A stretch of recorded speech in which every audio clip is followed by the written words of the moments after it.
अब ये है हमारी मॉडर्न लाइफ, हमारा कंफर्ट जोन का बबल।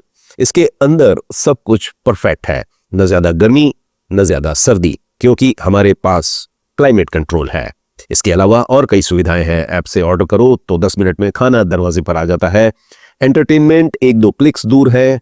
हमें कोई भी डिस्कम्फर्ट यहां महसूस करने की जरूरत नहीं होती। सब कुछ सेफ है, प्रेडिक्टेबल है, आसान है।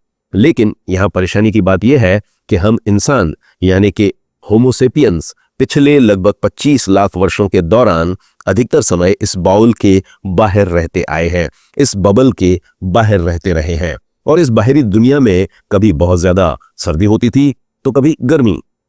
हर दिन खाना मिलने की गारंटी भी नहीं होती थी। भोजन प्राप्त करने के लिए लोग 10, 20, 25, 30 किलोमीटर चलते रहा करते थे, दौड़ते रहते थे। और इस तरह की लाइफ की वजह से हमारी बॉडी, हमारा ब्रेन, हमारे जीन्स इस बाहर की दुनिया के चैलेंजेस को फेस करने के लिए डिजाइन किए गए हैं।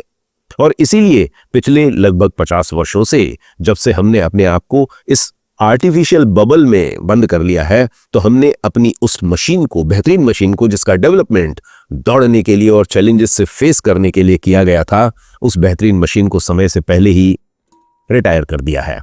और यही कारण है कि आज दुनिया के अधिकतर लोग क्रॉनिक डिसीजेस से परेशान हैं। डायबिटीज, एंजाइटी, डिप्रेशन, मोटापे जैसी समस्याओं से जूझ रहे हैं।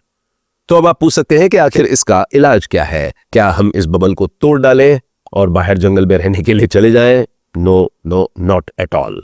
हमें इस तरह के एक्सट्रीम्स पर जाने की जरूरत नहीं है। हमें करना सिर्फ इतना है कि भले ही हम इस बबल के अंदर रहें, लेकिन जानबूझकर थोड़ी देर के लिए बाहर की दुनिया को टच करने की कोशिश करें। अपनी लाइफ में छोटे छोटे डिस्कम्फर्ट्स लाने की कोशिश करें। कभी कभार थोड़ी सी भूख का एहसास करें, इंटरमिटेंट फास्टिंग करें, लिफ्ट की बजाय सीढ़ियों का इस्तेमाल करें, एक कोल्ड शावर लें, स्क्रॉलिंग कम करने की कोशिश करें। और जब आप इस तरह के छोटे छोटे डिस्कम्फर्ट्स को अपनी जिंदगी में इनवाइट करेंगे तो आपको बाहर की ताजी हवा नसीब होगी। और साइंस बताती है कि ये थोड़ी सी ताजी हवा भी हमारी फिजिकल और मेंटल हेल्थ को ड्रामेटिकली इंप्रूव कर सकती है।